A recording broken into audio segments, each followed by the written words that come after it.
Assalamualaikum warahmatullahi wabarakatuh. Teman-teman, kembali lagi di channel YouTube saya, Khairun Imam. Nah, ini ada video yang sangat menarik untuk kita simak bersama-sama di mana ada pandangan yang berbeda nih antara Ibu Mega dan juga Ibu Puan Maharani terkait dengan kasus Hasto Kristianto, teman-teman.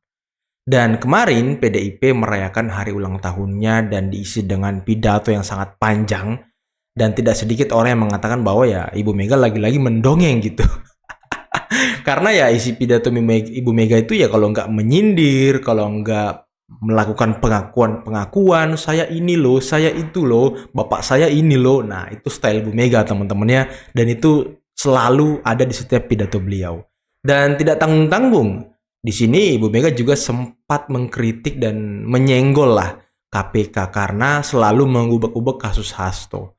Dan yang menarik adalah ada pandangan berbeda dari Ibu Puan Maharani yang sepertinya beliau ini memang mendukung KPK untuk mengusut dan memeriksa Hasto Kristianto, teman-teman. Ya kalau saya pribadi berpikir sih Ibu Puan sepertinya lebih layak gitu menjadi ketua umum PDIP. Dan ada juga video dari salah satu netizen yang mengatakan bahwa ya Ibu Megawati sedang mendongeng dengan berbagai alasan dan penjelasan yang dia berikan. Oke teman-teman, sebelum kita mulai jangan lupa like, subscribe, dan share videonya. Dan tanpa perlu berlama-lama lagi, mari kita mulai videonya berikut ini. Lo KPK, masa nggak ada kerjaan lain? Hah? Yang dituding, yang diubrek-ubrek hanya Pak Hasto gue. Ayo wartawan, tulis itu. Tulis. Karena sebenarnya kan banyak yang malah udah tersangka. Tapi meneng gue. Aku udah kalau tiap hari buka koran, mungkin ada tambahan. Gak ada. Tadi aja sebelum kesini yang ngono. Kali-kali sopo ngono yang rentep iku lho kan akeh. Ntar kalau saya ngomong katanya saya ini apa tuh, Bu? tidak tidak sopan. MK saya yang bikin. Betul. Coba, wah perlu ini MK. Saya nyari gedungnya sendiri presiden nih.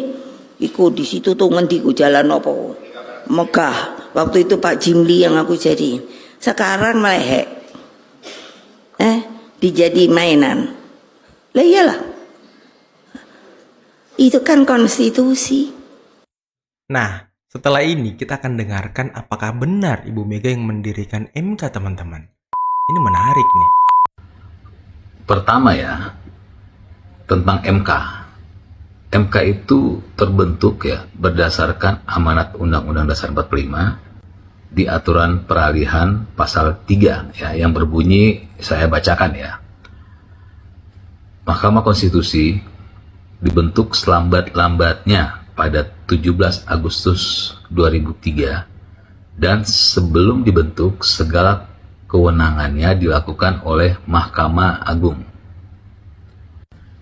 Jadi jelas ya bahwa keberadaan MK itu berdasarkan amanat Undang-Undang Dasar 45, bukan berdasarkan mau-maunya Megawati. Lalu apakah Megawati yang menciptakan fungsi, mekanisme, dan peran MK seperti sekarang ini sehingga beliau layak disebut yang membuat MK? Ya, jawabannya tentu tidak ya, karena membuat fungsi, mekanisme, dan peran MK itu adalah Undang-Undang Dasar 45. Ya, jadi berdasarkan amanat Undang-Undang Dasar 45, yaitu di pasal 7B, pasal 24, dan pasal 24C.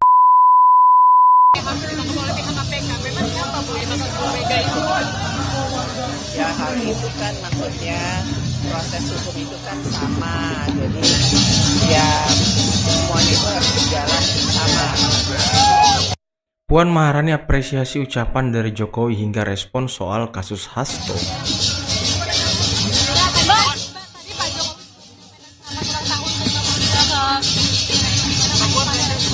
Terima kasih Pak Jokowi. Terima kasih Pak Jokowi. Apa ada pesan-pesan sendiri atau biarkah suatu hal yang biasa saja karena kan sudah banyak. Ya terima kasih Pak Jokowi atas ucapan ucapannya kepada PDI Perjuangan untuk hari ulang tahun ke-42 PDI Perjuangan. Sangat pembukuan terkait Mas Hasto mau datang ke KPK pada hari Senin besok bagaimana? Sebagai warga negara tentu saja harus mematuhi proses hukum yang sekarang sedang berlaku atau berjalan dalam proses hukumnya. Nah, dengerin tuh Pak Hasto kata Bu Puan, sebagai warga negara yang baik harus taat dan patuh terhadap proses hukum. Gitu. Jadi jangan ngomong kriminalisasi lah, inilah, itulah. Sudah ada kandidatnya belum? Kita belum bicara hal itu. Kira-kira akan digantikan nggak Pak?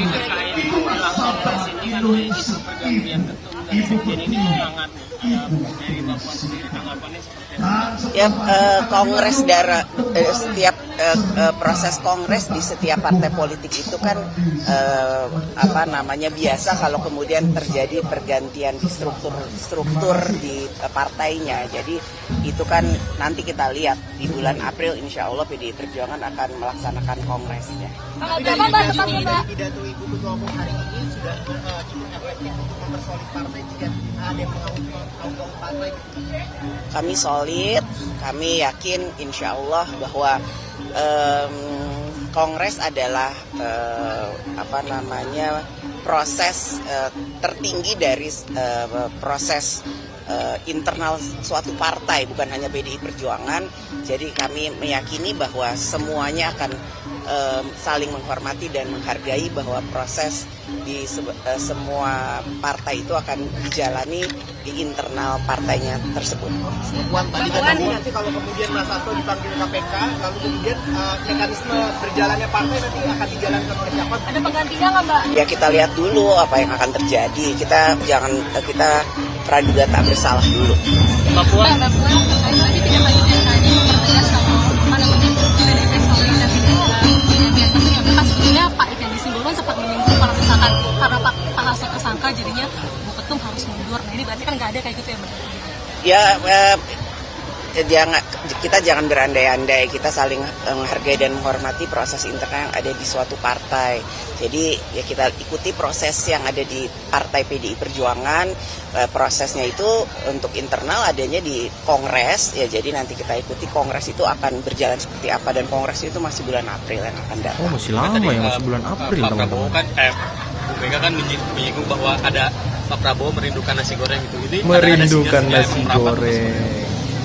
Hubungan silaturahmi dan hubungan kekeluargaan antara Ibu Mega dengan Pak Prabowo sudah berjalan jauh-jauh lama sebelumnya, jadi hubungan itu tetap berjalan dengan baik.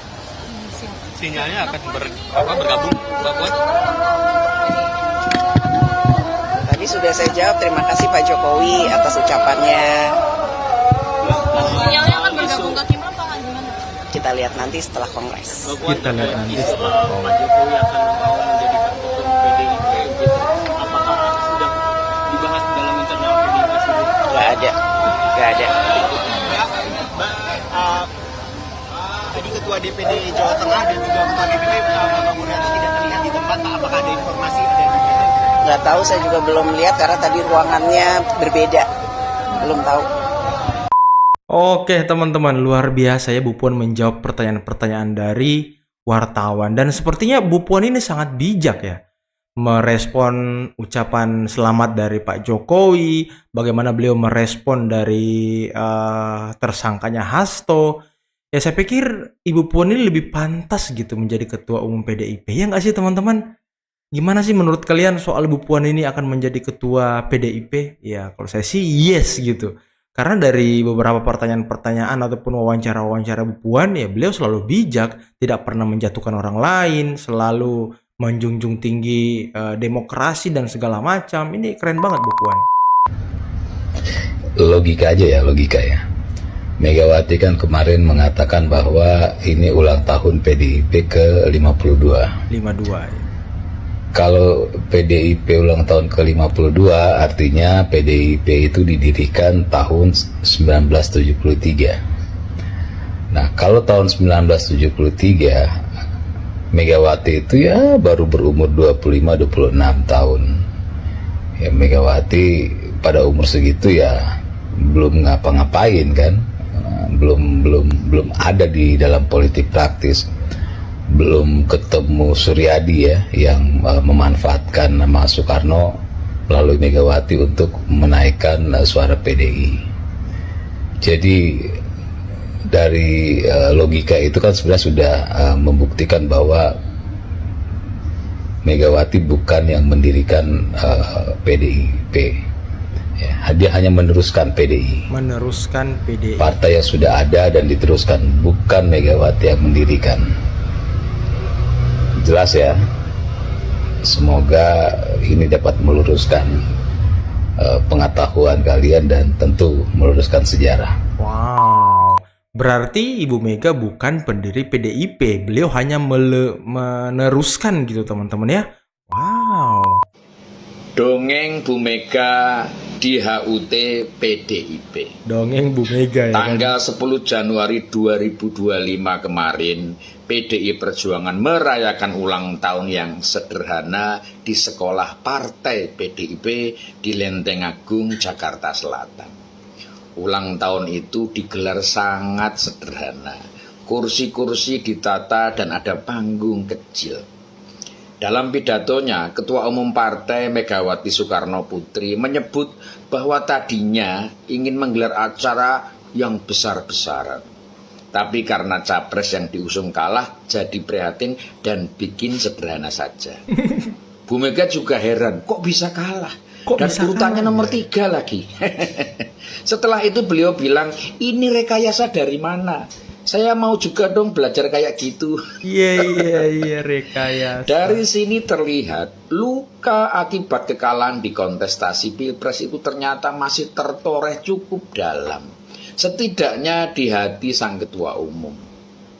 Megawati juga menyebut ada orang mabok yang diistilahkannya dengan megalomania. Megalomania. Ini sekilas kayak lagi ngatain diri sendiri ya. Megalomania. Wow. Jadi benar kekhawatiran saya. PDI Perjuangan tidak menggunakan kekalahannya sebagai momentum untuk introspeksi diri dan belajar, berkontemplasi dan menyusun langkah-langkah recovery, tapi terus-terusan sibuk meratap, menyalahkan orang lain dan mengulang-ulang dongeng narsistik tentang kehebatan diri ketua umum sebagai anak pendiri bangsa yang punya gelar profesor 3 buah dan honoris causa 11 dan katanya mau nambah 4 lagi. Wow, narsistik. Nah ini sejalan dan sama yang dikatakan oleh salah satu pencetus PDI Perjuangan, yakni Bapak Laksamana Soekardi, teman-teman, yang juga mengatakan bahwa Ibu Mega itu mengidap sindrom narsistik, teman-teman, karena ya di setiap pidato-pidatonya ya kalian tahu sendiri lah ya. Dan hadirin pun riuh bertepuk tangan. Ini sungguh menjadi sesuatu yang mengherankan sekaligus memprihatinkan melihat apa yang terjadi di acara ulang tahun partai dan khususnya mendengarkan pidato Bu Mega yang menggambarkan betapa PDI Perjuangan seperti kehilangan kekuatannya, kehilangan spiritnya, dan bahkan mungkin akan kehilangan masa depannya karena tidak adanya motor yang menggerakkan partai ini untuk maju. Hanya berputar-putar menyumpahi kekalahannya. Kalau para kader nggak prihatin ya sungguh lengkap sudah kemerosotan partai ini. Kemarin-kemarin sebagian elitnya masih lantang memberikan statement bahwa mereka tetap solid dan makin kuat setelah kader terbaik mereka, Presiden Joko Widodo, dipecat. Tapi apa yang terjadi di acara ulang tahun ini menunjukkan hal yang sebaliknya. Kekuatan dan soliditas partai hilang bersama kepergian Jokowi meninggalkan partai karena dipecat. Saya pernah menyampaikan di VT saya, spirit Bung Karno seorang marhainis yang punya spirit kerakyatan sesungguhnya telah dimanifestasikan oleh Jokowi. Spirit itu melekat pada diri Jokowi dan terlihat dari setiap langkah dan gagasannya. Maka spirit itu kini telah meninggalkan PDI Perjuangan dengan hilangnya Jokowi.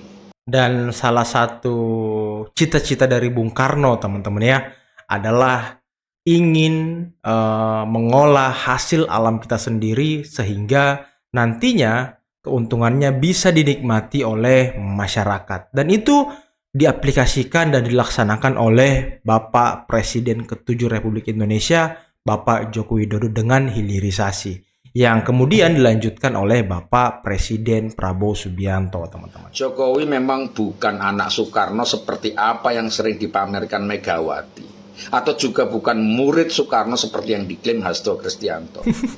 Tapi Jokowi lah yang selalu mengaku bukan anak siapa-siapa, yang telah mampu mewujudkan gagasan-gagasan Soekarno secara konkret. Betul. Melalui dana desa, melalui pemberian hak rakyat atas tanah, pemindahan ibu kota ke Kalimantan, dan masih banyak lagi gagasan-gagasan Soekarno yang berorientasi pada kerakyatan.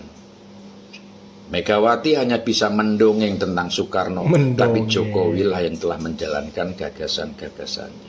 Waduh, luar biasa teman-teman ya, bagaimana penuturan dari Bung Auf Klarung. Jadi akun Bung Auf Klarung ini ada di TikTok teman-teman, dan memang beliau selalu memberikan pencerahan-pencerahan terkait dengan apa yang terjadi dengan pergolakan politik di Indonesia, utamanya dengan Pak Jokowi dan juga PDIP, teman-teman.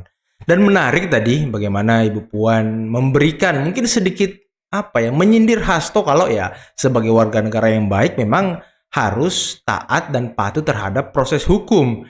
Jangan dipanggil tapi nggak datang karena alasan ya nanti dong setelah HUT PDIP dan juga setelah Kongres loh kok begitu ya kan, kok bisa ngatur-ngatur KPK.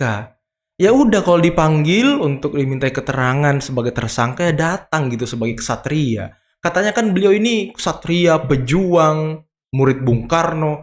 Ya tapi kok dipanggil KPK nggak datang kemarin, dan KPK sudah menjadwalkan ulang pemeriksaan dan pemanggilan Hasto Kristianto. Dan kemarin sempat juga digeledah rumah Pak Hasto oleh KPK, dan ya menarik ya respon-respon dari PDIP, jubirnya dan segala macam, katanya pengalihan isu lah, inilah. Ini kan bukan sikap kesatria yang terus ditunjukkan, teman-teman. Sikap kesatria itu yang menghadapi, membuktikan bahwa memang Hasto tidak bersalah. Ya memang Hasto adalah korban. Ini kan ya narasi-narasi yang dibangun sepertinya seolah-olah mereka korban, mereka yang tersakiti. Ya dan ini kalau bisa dibilang kurang elok kali teman-teman ya. Dan menarik juga bagaimana tadi Bang Teddy Kusnadi memaparkan bahwa MK itu bukan dibuat oleh Megawati, tapi itu adalah amanat dari undang-undang yang harus dijalankan. Jadi bukan inisiatif Megawati, teman-teman. Wow, menarik juga ya. Ya mungkin cukup sekian dulu video kali ini, teman-teman. Ya terlalu banyak fakta yang terkuak di kesempatan kali ini, dan jangan sampai ya ada ternak-ternak banteng ataupun ternak yang lain yang komen head dan segala macam. Ya saya bangga sebagai ternak Mulyono. Ya kalau kita meminjam kalimat dari Ibu Irma, teman-teman ya. Oke, akhir kata, billahi taufiq wal hidayah. Wassalamualaikum warahmatullahi wabarakatuh.